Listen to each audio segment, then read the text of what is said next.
My name is Sophia Reeves, and I have lived 47 years as a ghost in my own life. Not the kind that rattles chains or moans through hallways, but the kind that passes through rooms without disturbing the air, that speaks without being heard, that builds empires while others take the credit. I am writing this now because the time for haunting is over. The time for manifestation has begun. I learned early that some women are born to be seen and others are born to see. My mother, with her patrician beauty and careful smile, was the former. I, with my unremarkable features and tendency toward stillness, was decidedly the latter. She never said it directly. My mother never said anything directly, but I understood from the way she would adjust my posture, tuck my hair behind my ears, and sigh when looking at my school photo. I was not the daughter she had envisioned. My father was absent in the way successful men often are, present in body but perpetually elsewhere in mind. He built shopping centers and office complexes, turning empty lots into commercial kingdom. I would sit in his study while he worked, absorbing the language of blueprints and zoning laws, understanding instinctively how space could be transformed into power. He never noticed me there, curled in the leather chair by the window. I was furniture to him, no more noteworthy than the mahogany desk or the crystal decanters that caught the afternoon light. School reinforced what home had taught me. I excelled academically but in a quiet way that teachers appreciated without remembering. My essays were insightful, my test scores impressive, but when awards were given and achievements celebrated, I was somehow always overlooked. The pattern was so consistent, it felt like natural law. Sophia Reeves present, but not accounted for. I studied architecture at university, following my father's footsteps at a respectful distance. My professors praised my work privately but forgot to mention me when industry contacts came calling. My designs were innovative, they said, but perhaps too subtle, too refined. What they meant was that they couldn't imagine clients taking meetings with someone so fundamentally ignorable. My first job was at Steinberg & Associates, a mid-tier firm specializing in commercial development. I was hired as a junior architect, which meant I did the real work while senior staff attended meetings and claimed victories. This arrangement suited everyone perfectly. I produced, they performed. I created, they collected. The machinery of professional erasure ran so smoothly that challenging it seemed not just futile but almost rude. Marcus Steinberg was the first to truly weaponize my invisibility. He was the founder's son, all white teeth and firm handshakes, the kind of man who believed his charm was a form of currency that everyone was obligated to accept. He would assign me projects with impossible deadlines, then present my solutions as products of his visionary leadership. I watched him win awards for buildings I had designed down to the last doorframe, listened to him give interviews about his creative process using words I had written in project briefs he'd never bothered to read. The Meridian Tower was my first masterpiece, a mixed-use development that solved 3 different zoning challenges while creating a revolutionary approach to sustainable urban density. I spent months perfecting every angle, every flow of space, every interaction between public and private areas. Marcus presented it to the client after I'd gone home sick with a migraine, a recurring condition that seemed to strike whenever important presentations were scheduled. The client loved it. The industry press called it groundbreaking. Marcus accepted congratulations with the easy grace of someone who'd never doubted his own genius. I sat in my cubicle, listening to the celebration happening in the conference room, and felt something shift inside me. Not anger. Anger would have been too hot, too visible. This was colder, more patient. This was the birth of intention.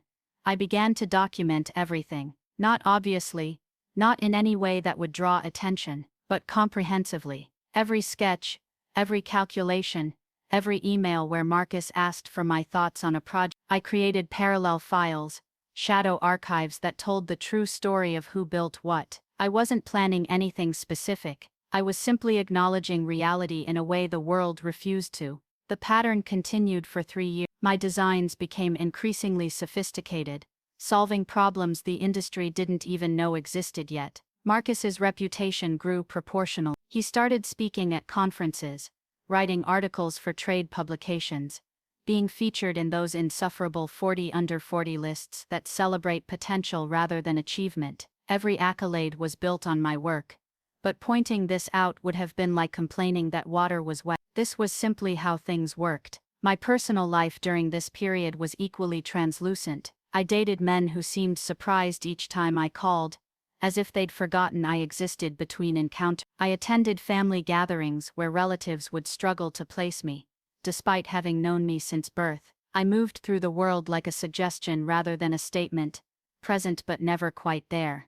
The Blackwood Project changed everything. Not immediately. Transformation at my pace never happens immediately, but it planted seeds that would grow in darkness, roots spreading underground until they were strong enough to crack foundation. James Blackwood was a tech billionaire who wanted to build a headquarters that would redefine the relationship between workspace and human potential. The brief was ambitious to the point of absurdity, requiring solutions that didn't exist in current architectural practice. Marcus saw dollar signs. I saw possibility. I worked on the initial concepts for 6 months, developing new approaches to biophilic design, creating spaces that could adapt to different cognitive needs throughout the day, integrating technology in ways that enhanced rather than dominated human interaction. It was the kind of project architects dream about: unlimited budget, visionary client, the chance to actually change how people experience built environment. Marcus's involvement consisted mainly of status meetings where he would nod thoughtfully at my presentations, occasionally interjecting with comments like, "What if we made it more innovative?" He had the gift of sounding profound while saying nothing, a skill that seemed to mesmerize clients and colleagues alike. The design I created was revolutionary. It wasn't just a building, it was a living system that would learn and adapt, that would make its occupants not just more productive but more human. I poured everything I had learned about space and power and invisibility into those plans, creating something that transcended mere architecture. The night before the final presentation, Marcus called me into his office. He sat behind his desk, my father's desk, I realized, or one so similar it might have been, and explained that Blackwood was notoriously difficult, that the presentation would require a certain kind of authority that I hadn't yet developed. He would handle the client meeting. I should focus on preparing the technical specifications. I nodded, smiled, agreed. Then I went home and did something I had never done before. I made a copy of the complete design files, and stored them on my personal server. Not the files Marcus had access to.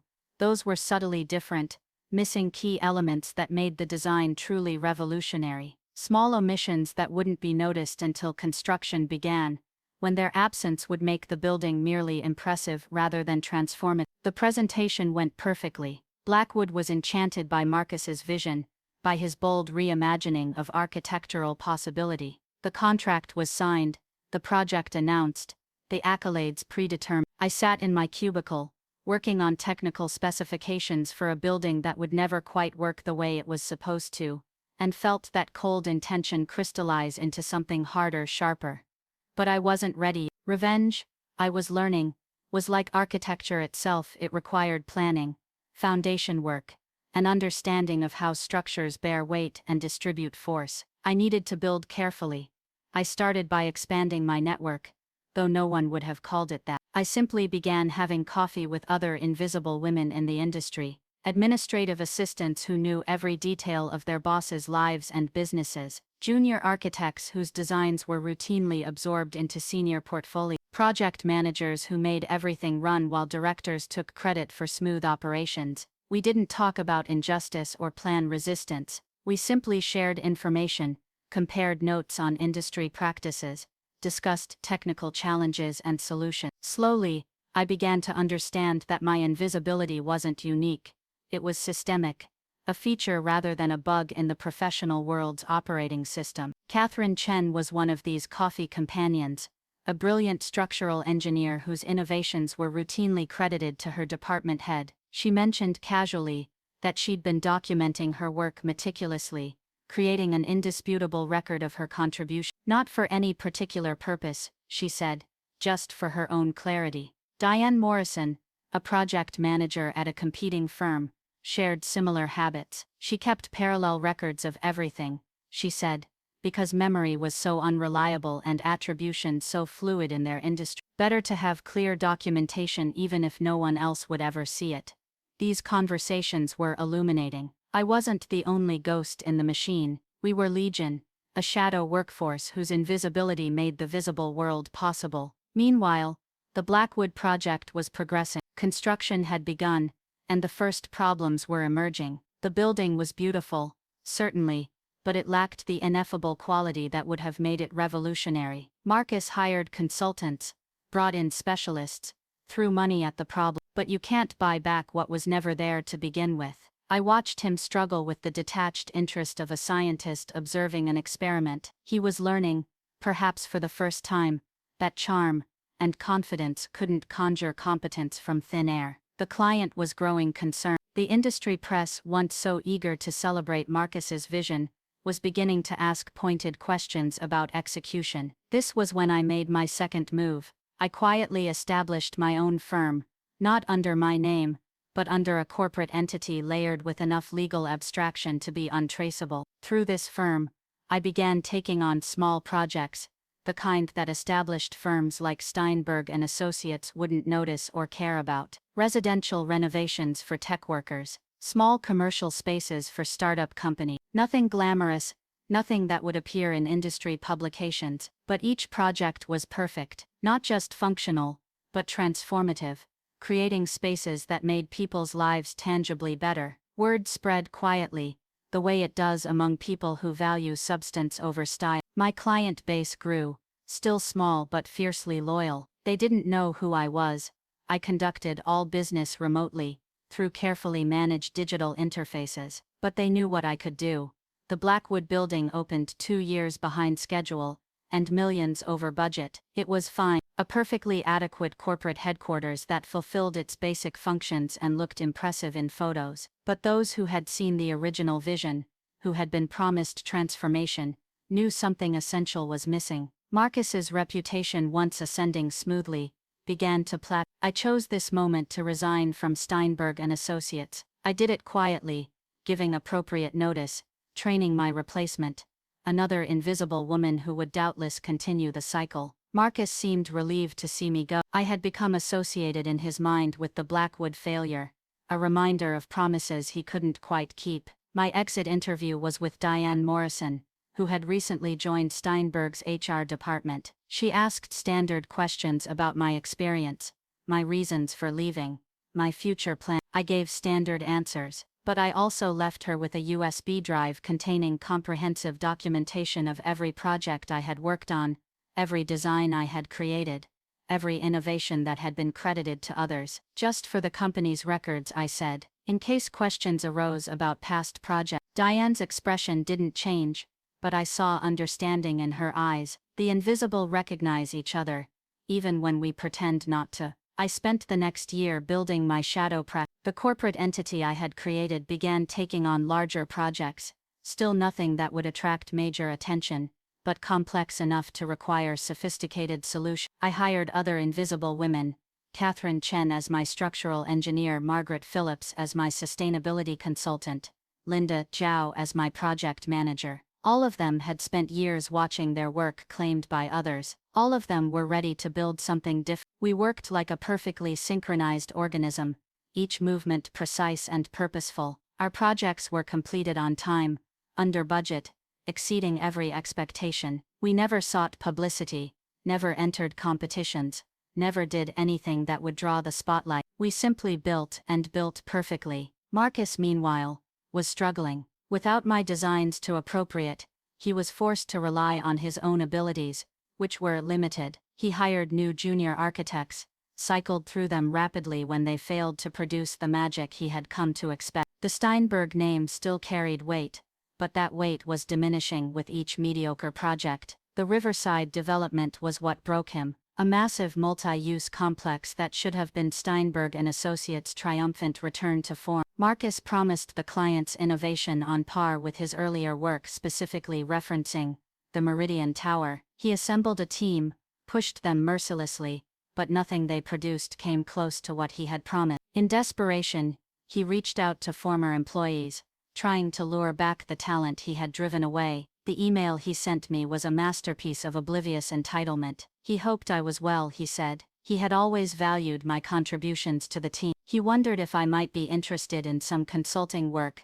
helping with a challenging project that could benefit from my particular skills. I didn't respond directly. Instead, my firm, still operating under its corporate veil, submitted a proposal for the Riverside development. Our design solved every challenge the site presented, while creating something genuinely revolutionary. It was everything Marcus had promised but couldn't deliver. The clients were intrigued but confused. They had never heard of our firm. We had no public portfolio, no industry presence. How could they trust such an important project to an unknown entity? This was when I deployed the documentation I had been gathering for years. Not publicly, not dramatically. I simply had Diane Morrison, now head of HR at Steinberg & Associates, conduct a routine audit of past projects. She discovered, with appropriate corporate concern, that attribution practices had been inconsistent, that many of the firm's most celebrated projects showed clear evidence of having been designed by junior staff who were no longer with the company. The audit was internal,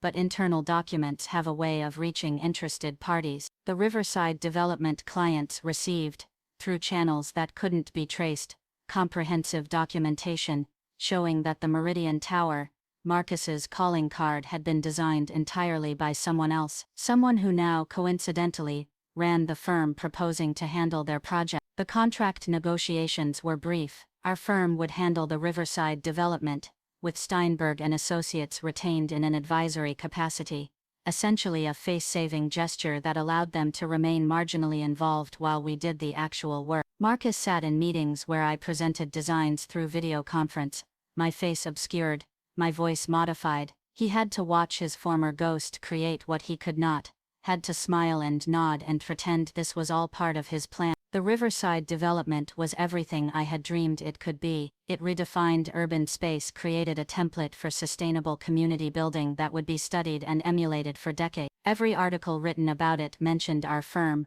the mysterious company that had appeared from nowhere to create something extraordinary. Marcus's name appeared too in smaller print as a consulting partner, but I wasn't finished. Revenge, I had learned, wasn't a destination but a journey. And there were so many others who had contributed to my invisibility over the years. My father's company had struggled after his death, managed by people who understood profit but not vision. They had liquidated assets, including selling our family home to developers who would tear it down for condo. I purchased it through another corporate entity, had it designated as a historical landmark based on its architectural significance. I documented in a paper that was published in several prestigious journals. The house where I had learned to be invisible became a monument to preservation, untouchable by those who would erase it. My mother, now living in a careful retirement community, surrounded by other women who had made careers of being decorative, received an anonymous donation that funded an entire wing dedicated to supporting women in architecture. She attended the dedication ceremony, smiling her practiced smile, never knowing her invisible daughter had created this monument to everything she had failed to see. The men I had dated, those ghosts of relationships who had treated me as a placeholder between more memorable women, began finding their lives intersecting with my influence in subtle ways. The law firm where Thomas worked hired our company to redesign their offices, a project I handled personally, creating spaces that were beautiful but somehow unsettling, that made people feel watched even when alone. The restaurant where David had taken me, always getting my name slightly wrong, was purchased by one of my shell companies, and transformed into something different, something better, somewhere he would never feel comfortable again. These were petty satisfactions, I admitted to myself, but pettiness, like invisibility, had its purposes. The real work was what we were building with our firm. We had revealed ourselves strategically, allowing the industry to know we existed without ever showing our face. Our reputation grew in whispers and implications, in projects that succeeded where others failed, in solutions that seemed to come from nowhere, but were in fact the product of years of invisible observation and understanding. We began taking on larger projects, always maintaining our anonymity. City planning committees would receive proposals that solved problems they hadn't even articulated yet. Developers would find design packages slipped under their doors that turned impossible sites into profitable ventures. We were architect as ghost, as rumor, as force of nature. Marcus's fall was complete by then. The Steinberg firm had been absorbed by a larger company, his family name retained for its residual value but his position eliminated in restructuring. I heard he had moved to a smaller city, was teaching at a community college, telling stories about his glory days to students who would Google his name and find a complicated legacy of attribution disputes and failed projects. I felt no satisfaction in his destruction. It was simply gravity, the natural consequence of building on foundations that weren't your own. My revenge on Marcus had never been about him, really, it had been about me, about refusing to remain the ghost he had made me. Catherine Chen and I were reviewing plans for our latest project when she mentioned, almost casually, that she'd been approached by a major university. They wanted to create a new model for architectural education, one that emphasized attribution and collaboration over hierarchy and appropriation. They had heard about our firm's practices, our success in creating without ego. Would we be interested in consulting? I looked at the plan spread before us, at the buildings we had created from shadow and silence, at the empire built by invisible hands finally claiming their worth. Yes, I told her, we would be interested. The university project became our first truly public endeavor. We designed not just buildings but systems, ways of working that made invisibility impossible. Every contribution tracked, every innovation attributed, every hand that touched the work acknowledged. It was architecture as autobiography, building as confession. The opening ceremony was attended by everyone who mattered in our industry. I stood at the back of the auditorium, still preferring shadows to spotlights, and listened to speakers describe the revolutionary approach to design education we had created. Marcus was there too, I noticed, seated in a middle row taking notes. Our eyes met briefly across the space. He looked older, smaller, like a building settling into unstable ground. I didn't acknowledge him. There was no need. The buildings spoke for themselves.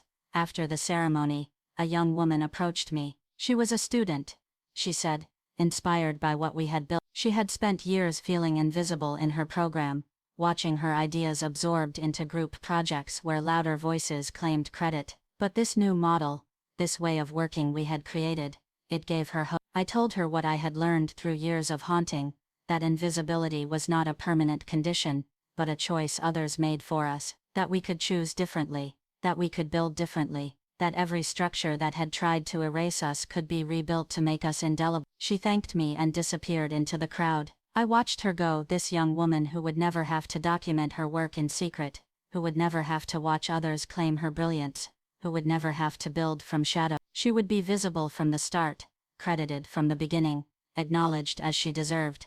This was better than revenge. This was revolution. The firm continued to grow but carefully, thoughtfully. We maintained our practices of attribution, our systems of acknowledgement. Every project bore the names of everyone who had contributed to it. Every innovation was tracked to its source. We built a different kind of architectural practice, one where invisibility was impossible and credit was sacred. I kept my own name in the background, still preferring to work through corporate entities and digital interfaces. Old habits die hard, and I had grown comfortable in my particular kind of shadow, but it was a shadow of my own making now, chosen rather than imposed. The industry changed slowly around us. Other firms began adopting our attribution practices, not from altruism, but from recognition that our model produced better work. When everyone was credited, everyone contributed fully. When innovation was acknowledged, innovation flourished. It was simple economics, dressed in the language of ethics. I bought a house in the hills, a modernist structure that had been abandoned by owners who couldn't afford its maintenance. I restored it carefully, creating spaces that celebrated both visibility and privacy, both presence and absence. It was a house built for someone who had learned to be comfortable with contradiction. From my office there I could see the city spread below, all its buildings and spaces and possibilities. Some of them were mine, though few people knew it. The Meridian Tower still stood, still functioned, still bore Marcus's name on a plaque in its lobby, but everyone in the industry knew the truth now. The building had become a monument to misattribution, a cautionary tale told in steel and glass. I thought about revenge often in those days, about its nature and purpose, what I had done to Marcus, to my father's memory, to all those who had made me invisible. Was it revenge, or simply revelation? I had forced the world to see what had always been true, had made the invisible visible, had claimed credit for what was already mine. But revenge implies emotion, anger, hurt, the desire to wound. What I felt was colder than that, more architecture. I had simply rebuilt the world to accommodate my existence, had redesigned spaces that had no room for me. If others were damaged in that rebuilding, it was not my intention, but merely structural necessity. You cannot renovate without demolition. The young women who worked at our firm didn't think in terms of revenge. They had never been invisible, had never had to be. They moved through professional spaces, with an assumption of acknowledgement that would have seemed miraculous to my younger self. They collaborated without fear, innovated without anxiety, built without looking over their shoulders. Sometimes I envied them, sometimes I missed the strange power of invisibility, the freedom of moving unseen through hostile space. But mostly I was satisfied with what we had built, not just the buildings, but the systems, not just the structures, but the culture. One evening, reviewing plans for a new project, I noticed something interesting. The lead designer had included a hidden space in the building, a room that appeared on no official blueprints, but was carefully integrated into the structure. When asked about it, she smiled and said it was for the invisible, a place for those who needed to exist without being seen, who required shadow as well as light. I approved the design without hesitation. Even in our visible world, we needed spaces for ghosts. The years passed. Our firm became legendary, though its principles remained obscure. We were known by our work rather than our faces, our buildings rather than our biographies. Young architects studied our designs, trying to understand how we achieved what we did. They missed the essential element. We built from absence, from the negative space of all the recognition we had been denied. Marcus died on a Tuesday. I read about it in an industry newsletter, a small paragraph, noting the passing of a controversial figure whose career illustrated both the heights and pitfalls of architectural practice. He had been working on a memoir, apparently, trying to set the record straight about his contributions to various projects. It remained unfinished. I felt nothing at the news. He had been dead to me for years, a ghost haunting his own life. His physical departure merely made official what had long been true. At his memorial service, which I attended from the back, habitually invisible speakers struggled to define his legacy. They mentioned the Meridian Tower, but carefully, acknowledging the collaborative nature of the project. They spoke of his charm, his vision, his ability to inspire others. No one mentioned theft, but the word hung in the air like incense, perfuming every eulogy. His son spoke last. A young man who looked startlingly like Marcus had when I first met him. He talked about his father's final years, the bitterness and regret, the endless revision of history trying to claim credit that had never been his. But he also spoke of lessons learned, of his own commitment to attribution and acknowledgement in his work as a young architect. He looked directly at me as he said this, though I'm certain he didn't know who I was. After the service, Diane Morrison found me in the parking lot. She had become something of a legend herself, the HR director, who had transformed Steinberg and Associates' culture before moving on to larger challenges. She smiled at me, the smile of one invisible woman recognizing another who had chosen visibility. She told me about the archive she had created, the comprehensive documentation of every misattributed project from the past 30 years. It was housed at the university now, part of the architecture program we had designed. Students studied it, learned from it, understood through it how easily brilliance could be erased, and how important it was to prevent that erasure. Every building I had designed was in that archive, properly attributed at last. Every innovation, every solution, every moment of invisible brilliance made permanently visible. It was a monument more lasting than any structure, a foundation that could never be stolen. We stood in that parking lot, two women who had rebuilt the world from shadow, and felt the weight of what we had accomplished. Not revenge. That word was too small. We had achieved recognition, retroactive and absolute. We had made our invisibility visible, had turned absence into presence, had built ourselves into the permanent record of our profession. The sun was setting as I drove home, casting long shadows across the city. Each building caught the light differently, revealing angles and intentions, the visible dreams of their creators. Some of them were mine, acknowledged now in ways they hadn't been when built. Others belonged to the women who worked with me, their names inscribed in steel and stone and glass. At home, I poured wine and stood on my terrace, looking out at the cityscape I had helped to shape. The lights were beginning to come on, each one a small act of visibility in the gathering dark.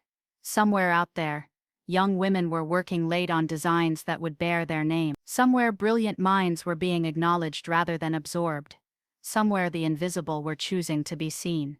I thought about Sophia Reeves, the ghost I had been for so many years. She still existed, in a way, in the hidden spaces of buildings I had designed, in the shadow practices that had built an empire, but she was a ghost by choice now, haunting on her own terms.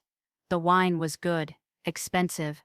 I had learned to allow myself luxuries, to take up space, to exist without apology. It had taken 47 years to understand that visibility was not granted but taken, not gifted but built. My phone buzzed with messages, updates on projects, invitations to speak at conferences I would decline, requests for interviews I would politely refuse. The visible world wanted to claim me now, to make me part of its official narrative. But I had learned the power of selective presence, of choosing when and how to be seen.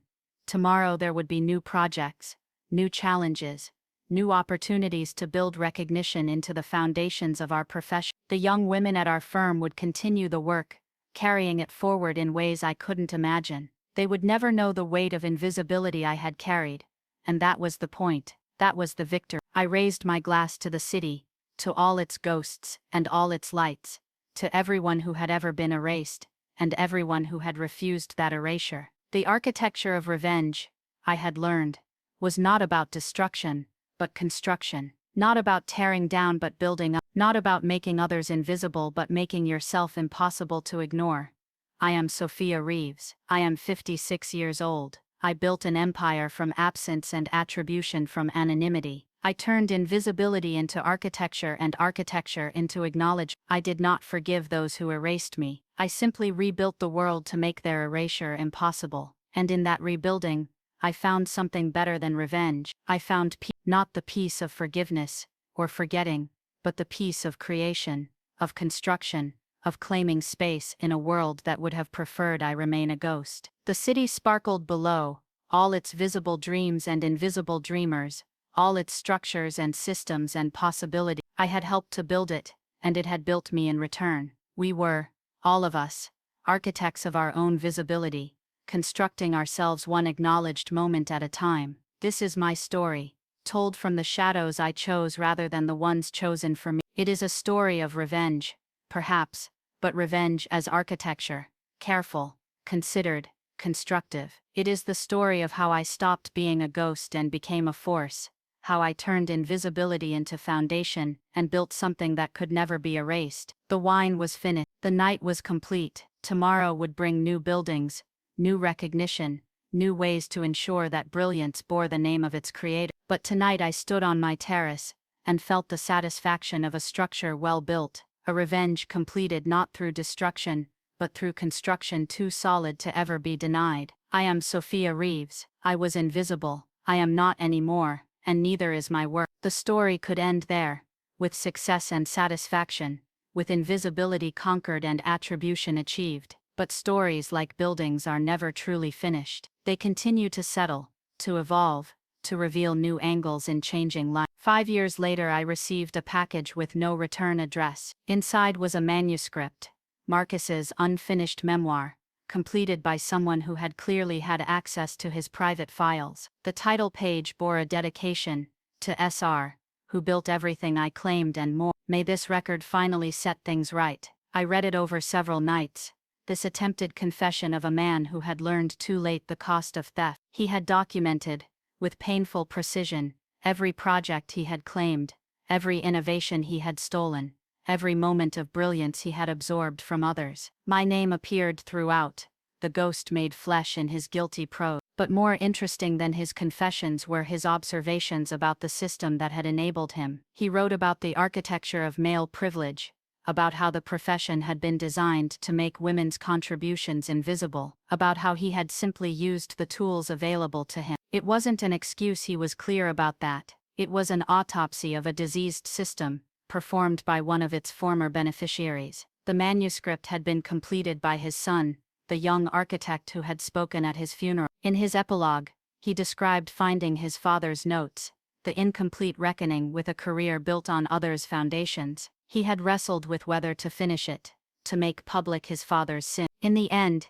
he decided that visibility, even painful visibility, was better than continued erasure. He had sent copies to every woman mentioned in the manuscript, every ghost his father had created. We were free to do with it what we wished.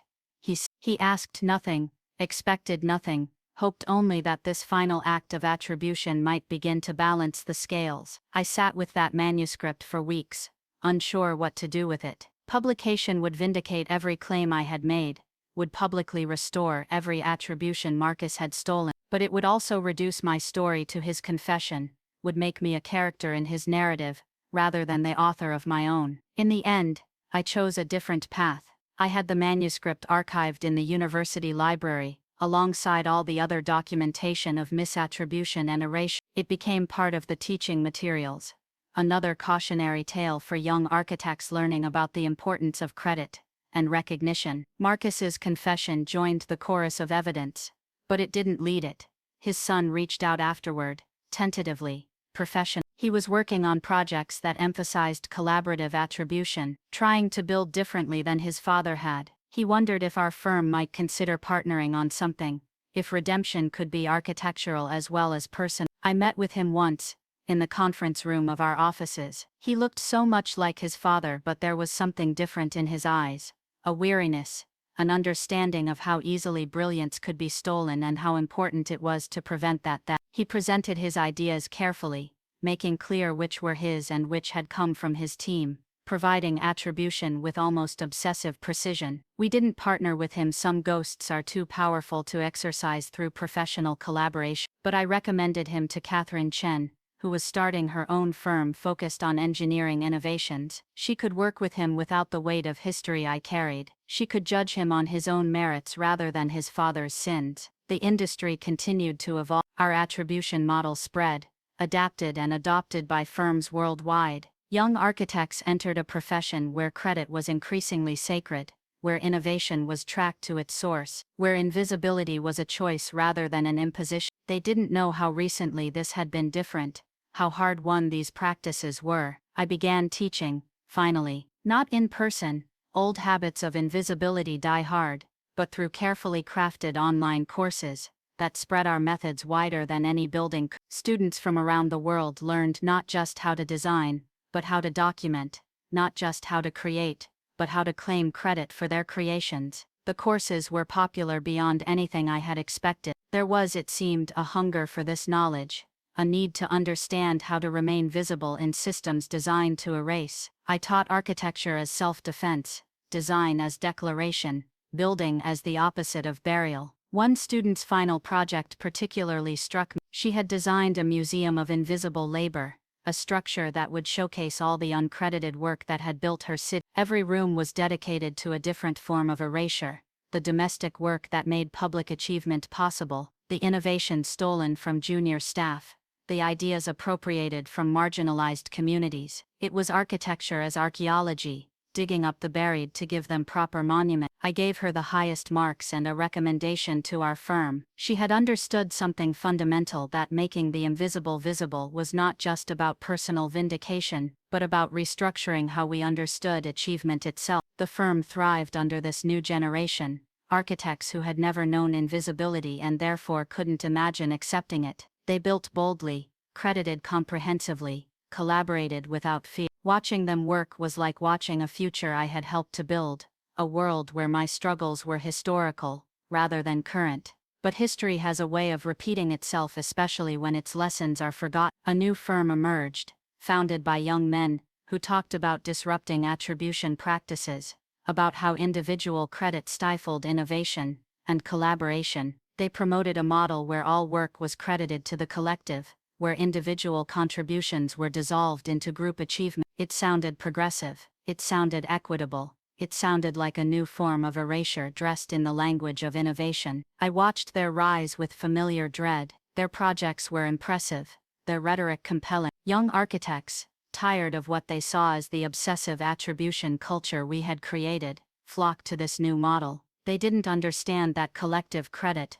without careful tracking of individual contributions, was just another way to make the vulnerable invisible. The pattern emerged within 2 years. The firm's founding partners gave interviews about their innovations while the actual creators remained anonymous within the collective. The most brilliant solutions came, predictably, from young women and marginalized designers who had joined believing in the promise of equitable collaboration. Their invisibility was even more complete than mine had been. At least my work had been stolen by individuals. Theirs was being absorbed by an entity, made impossible to trace. Catherine Chen called me one evening, her voice tight with familiar frustration. Her daughter, newly graduated and brilliantly talented, had joined the collective firm. She had designed something revolutionary, a new approach to sustainable materials that could transform the industry. But when the innovation was announced, it was attributed to the firm as a whole, her name nowhere to be found. The cycle was beginning again, wearing new clothes but following old patterns. This time, I didn't wait years to respond.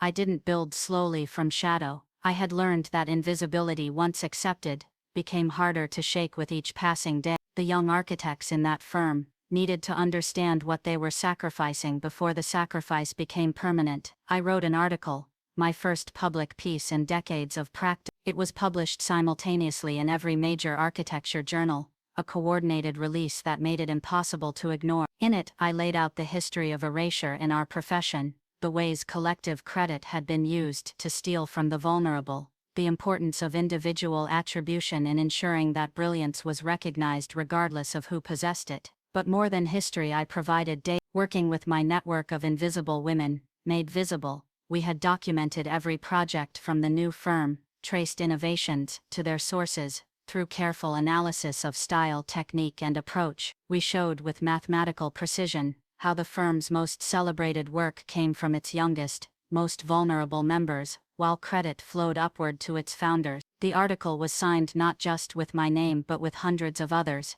every woman who had seen her work stolen, every architect who had been erased, every ghost who had chosen visibility. It was a collective statement about the importance of individual recognition, a paradox that made perfect sense to those who understood how easily brilliance could be absorbed. The response was immediate and polarized. The firm's founders accused us of undermining collaborative innovation, of promoting an outdated model of individual achievement. Their supporters, mostly those who benefited from the collective model, echoed these claims. But the young architects within the firm began to speak, tentatively at first, then with growing confidence. They shared stories that sounded heartbreakingly familiar. Innovations presented as collective achievements that had come from individual moments of insight. Late nights spent perfecting designs that would never bear their names. The slow realization that collective credit meant individual erasure, that their brilliance was being laundered through the firm's reputation. Catherine's daughter was among the first to leave, taking her sustainable materials innovation with her. She had documented everything.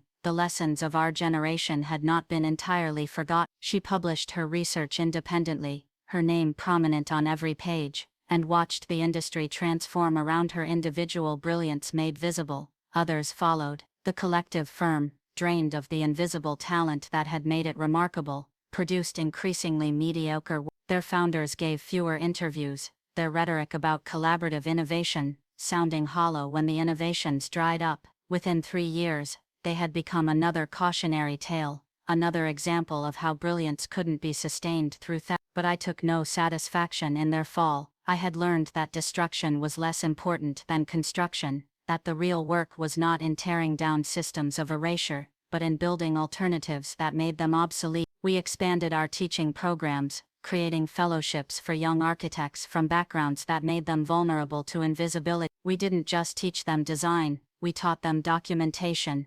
attribution, the practical skills of remaining visible in a profession that might prefer their erasure. We created an army of architects who couldn't be made invisible, who entered the profession with tools I had spent decades developing in secret. One fellow, Maria Santos, designed her thesis project around the concept of attribution architecture, buildings whose very structure documented their creation, where every design decision was embedded in the building itself, making erasure physically impossible. It was brilliant, revolutionary, and entirely hers. She presented it at a major conference, her name repeated throughout her talk like an incantation against invisibility. Afterward, she found me in the hotel bar where I was having a quiet drink, preferring as always to celebrate from the margin. She sat down without invitation. The young rarely respect the boundaries of selective visibility, and told me about her grandmother, a seamstress, whose intricate designs had been sold under her employer's label for 40 years. She had grown up watching brilliance being absorbed, had chosen architecture specifically to build something that couldn't be stolen. We talked until the bar closed, two women separated by decades but united by understanding. She had never been invisible in her professional life, had never had to document in secret, or watch others claim her work, but she carried the inherited memory of erasure, the genetic understanding of how easily brilliance could be appropriated. This was what we had built, I realized. Not just a firm, or a practice, or a model of attribution, but a cultural memory that made invisibility impossible to accept. Young architects entered the profession expecting their names on their work, demanding recognition as a basic right rather than a hard-won privilege. The invisible had become visible, and visibility had become expectation. My own work during this period took on a different character. I designed less, taught more, understanding that my greatest contribution might not be the buildings I created, but the architects I helped to remain visible. I became a kind of architectural therapist, helping brilliant minds understand how to protect their brilliance, how to document their contributions, how to build careers that couldn't be stolen. The sessions were always confidential,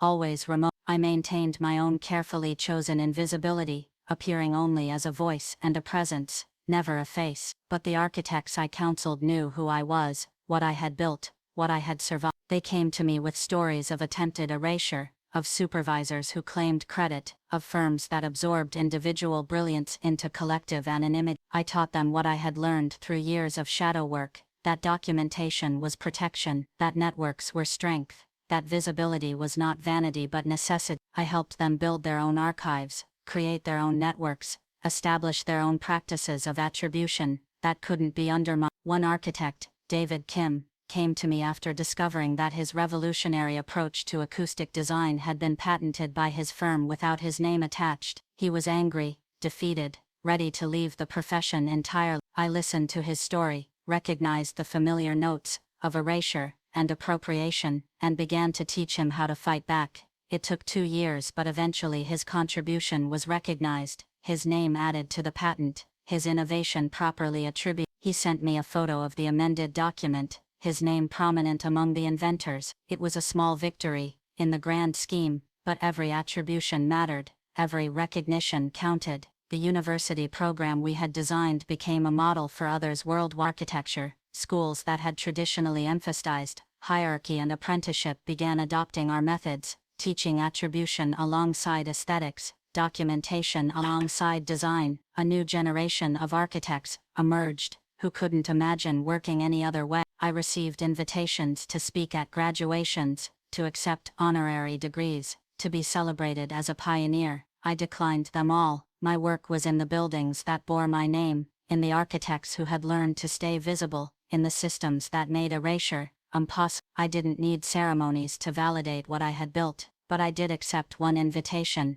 unable to resist its perfect irony. The Steinberg and Associates building, where I had spent years being invisible, was being converted into a museum of architectural history. They wanted to create an exhibition on attribution and erasure in the profession, centered on the story of the Meridian Tower. Would I consider consulting on the project? I walked through those familiar halls with the museum director, a young woman who had done her thesis on invisible labor in architecture. She showed me their plans. Every floor would document a different aspect of erasure and recognition, from the drafting rooms where junior architects had worked in anonymity, to the executive offices where credit had been claimed. The top floor, Marcus's former office, would be dedicated to my work, not just the Meridian Tower, but everything I had designed during those invisible years, properly attributed at last. The walls would display my original drawings, my calculations, my innovation. Visitors would understand, viscerally, how much brilliance had been hidden in these spaces. I approved the plans with minor modification. I wanted a room for current invisible architects, a space where they could document their own erasure, build their own evidence, prepare their own emergence into visibility. The museum would be not just a monument to past injustice, but a tool for preventing future erasure. The opening was attended by everyone who mattered in architecture. I stood in the crowd, anonymous among the visitors, and listened to speeches about the importance of attribution, the tragedy of erasure, the revolutionary changes in how the profession recognized contribution. They mentioned my name, often, This ghost who had become a legend, this invisible woman who had rebuilt the profession's understanding of visibility. Marcus's son spoke, representing the families of those who had benefited from erasure. He was honest about his father's failures, clear about the system that had enabled them, committed to ensuring they weren't repeated. He announced a foundation in his family name that would provide legal support for architects fighting attribution battles, turning his inherited shame into structural change. After the speeches, I climbed to the top floor alone. The space that had once been Marcus's office was transformed, his heavy furniture replaced by light-filled displays of my work. Every design was presented with meticulous attribution, not just my name, but the names of everyone who had contributed. The security guard who had often worked late with me, the administrative assistant who had helped format presentations, the janitor who had once made a suggestion about traffic flow that solved a design problem I'd been struggling with. This was what attribution really meant, not just recognizing the primary architect, but acknowledging everyone whose labor had made the work possible. It was a more complete visibility than even I had imagined when I began this journey. I stood in that space where I had once been invisible, and felt the strange satisfaction of architectural revenge. The building itself had become a monument to proper attribution, its very structure transformed to make erasure impossible. Marcus's office, where so much theft had been planned, was now a shrine to everything he had stolen. It was perfect in its completeness, devastating in its simplicity. A young architect found me there staring out the windows at the city I had helped to build. She didn't recognize me, few people knew what I looked like, but she wanted to talk about the exhibition, about what it meant to her. She had just started her career, she said, and had already experienced attempts to claim her work. But knowing this history, seeing these examples, understanding that invisibility was a choice others tried to make for her, it gave her strength to resist. We talked for an hour, two women in a space that had once been designed to erase. She showed me photos of her work on her phone, proud of every attribution, every credit, every moment of visibility she had claimed. Her buildings were bold, innovative, impossible to ignore, the work of someone who had never learned to make herself small. This was the real revenge.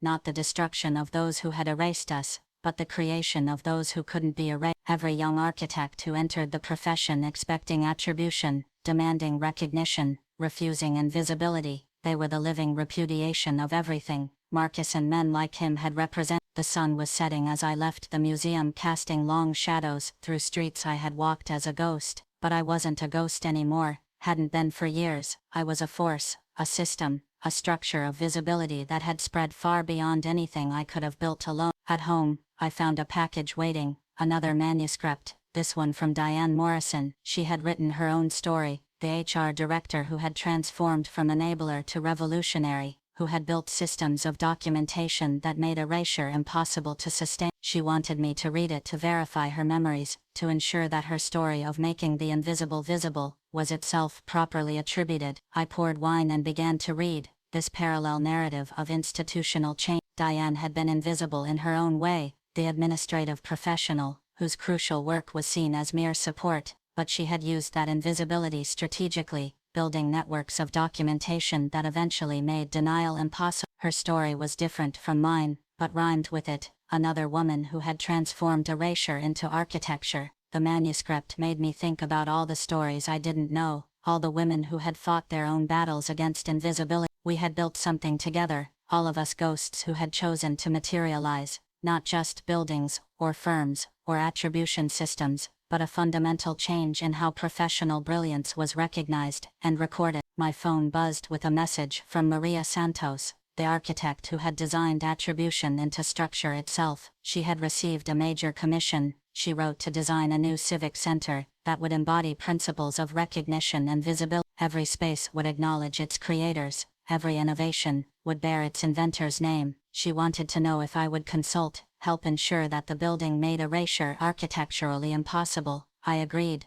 Of course, this was the work now, not fighting old battles but preventing new ones, not seeking revenge, but building structures that made revenge unnecessary. Each building that embedded attribution, each space that celebrated its creators, each structure that refused anonymity was another brick in the architecture of visibility we were constructing. The wine finished, I stood on my terrace, looking out at the city light. Each building told a story, but increasingly they were stories with proper credits, narratives that acknowledged their authors. The invisible city I had once haunted was becoming visible, one attributed structure at a time. I thought about revenge, about its nature and necessity. What I had built wasn't really revenge at all, it was revelation. I had simply made visible what had always been true, that brilliance belonged to those who created it, that attribution was not optional, but essential, that invisibility was not protection, but prison. The young architect, working late in those lit windows, would never know the weight of erasure I had carried. They would create boldly, claim credit naturally,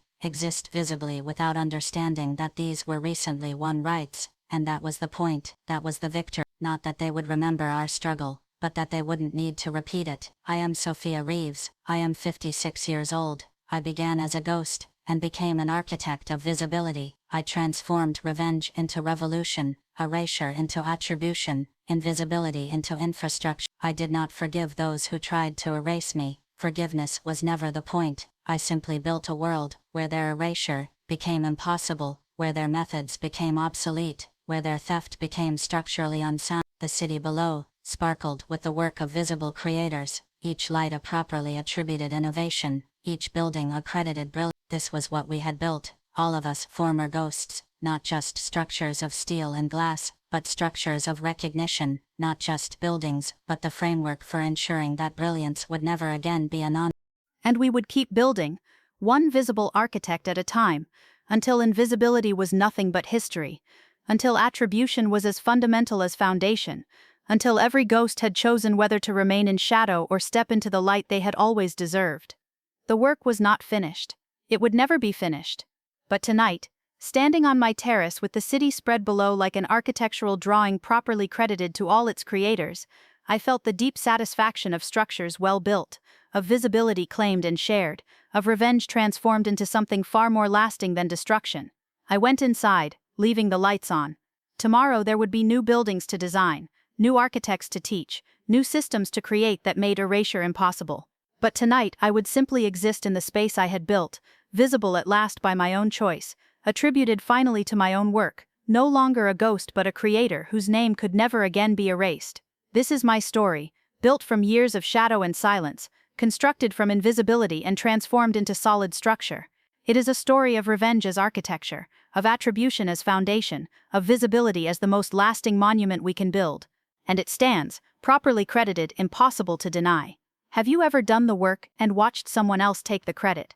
Have you ever been made invisible in a room you helped design? If you've felt the sting of erasure, the quiet theft of recognition, you're not alone. I was there too.